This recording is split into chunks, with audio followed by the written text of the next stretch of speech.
Oi, meus amores! Que bom encontrar com vocês mais uma vez para conversarmos mais um pouquinho sobre a história de Jesus. A história de Jesus. Mas hoje nós vamos começar falando de outras pessoas, principalmente de um casal formado pela Isabel e pelo Zacarias. Os dois já eram casados há muito tempo.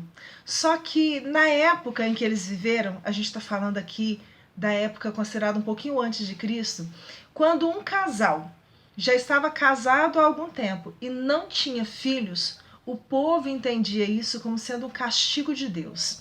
Significava que aquelas pessoas tinham feito alguma coisa de errada e exatamente por isso eles estavam sendo punidos. Punidos como? Não era dado a eles a bênção, o presente de ter filhos, de ter a continuidade de alguma forma da sua família, da sua geração. Os dois passavam por isso. E eles eram até vistos assim de forma meio esquisita pelas pessoas, entendeu?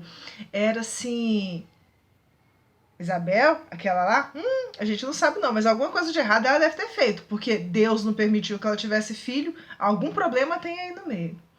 Mas os dois tinham uma esperança, a fé ainda de que talvez esse desejo deles fosse atendido. E o Zacarias, ele era um dos que auxiliava no templo. E nos templos das sinagogas judaicas naquela época existiam vários serviços para serem feitos, vários rituais que deviam ser desenvolvidos, várias situações em que precisava da colaboração de muitas pessoas.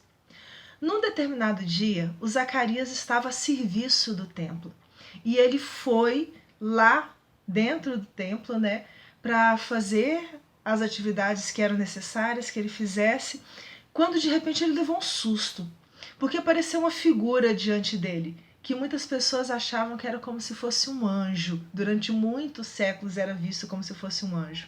Hoje a gente entende que era um espírito evoluído, um espírito superior, que estava indo até ele naquele momento para dizer para ele alguma coisa que fosse muito importante. E naquela hora, tomado de susto por aquela figura, que ele não estava entendendo o que estava fazendo ali, Zacarias fica sem saber se saía, se ficava, se voltava, mas aquele anjo, aquele ser sublime, virou para ele e falou da seguinte forma, e eu vou pegar minha cola. Nada receis, nada temas, Zacarias, pois que a sua oração foi escutada, foi ouvida. A tua mulher Isabel dar-te-á um filho, ao qual porás o nome de João. Tinha que ser João. Ele será para ti motivo de alegria e regozijo, gratidão, porquanto será grande no Senhor. Aquele menino que nasceria, ele seria muito importante para a história da humanidade. E por um motivo muito simples, porque alguns séculos antes dele, um profeta tinha recebido uma previsão, uma informação, uma profecia. E nessa profecia dizia que um dia Elias, que foi um dos grandes profetas do Antigo Testamento, voltaria com a missão de abrir os caminhos do Senhor, de preparar o mundo para aquele Messias, para aquele Salvador que viria um dia.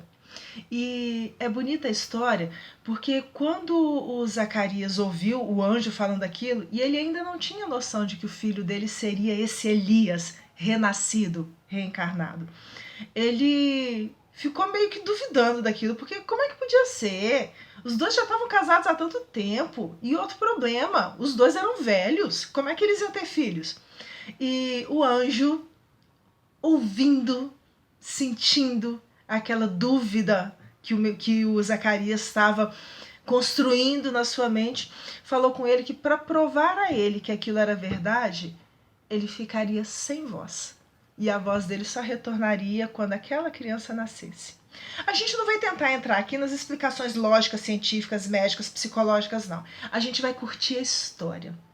O fato é que o pessoal do lado de fora, daquela câmara, daquela sala no templo onde o Zacarias se encontrava, já estava começando a desconfiar que alguma coisa muito séria tinha acontecido, porque o Zacarias estava lá há muito tempo. Não estava dando certo essa situação. E eles tiveram a confirmação de que alguma coisa estava dando errado, quando eles, ou que alguma coisa tinha dado muito certo, quando eles viram Zacarias sair de lá, começaram a perguntar o que é que tinha acontecido e descobriram que o Zacarias não conseguia falar mais nada.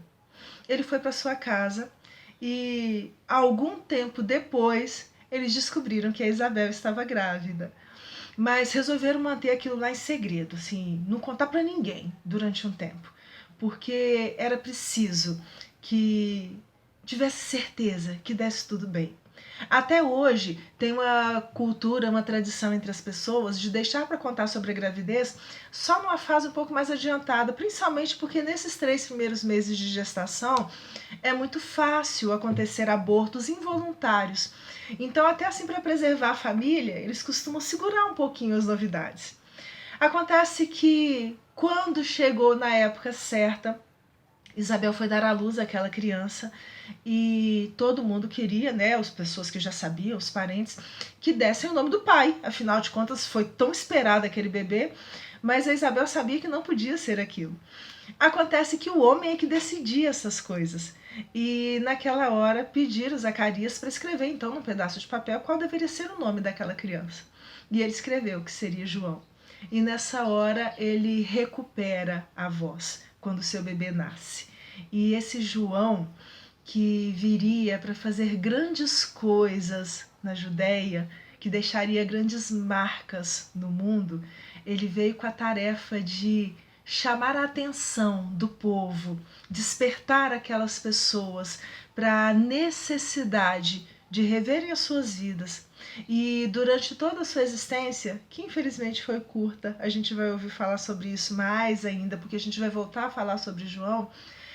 Durante toda a sua existência, ele fez pregações, discursos, conversas, chamando a atenção do povo para a necessidade de rever os seus costumes, rever o que estava fazendo de certo, o que estava fazendo de errado, porque estava chegando o tempo em que o Salvador viria à Terra. E ele sabia que esse Salvador viria. E ele tinha uma certeza mais profunda ainda disso, por causa de uma relação de parentesco muito simples. Isabel era prima de Maria, mãe de Jesus. E a gente, pelas próximas semanas, ainda vai conversar um pouquinho sobre essas duas, sobre Isabel e sobre Maria, porque está se aproximando o nascimento do Cristo.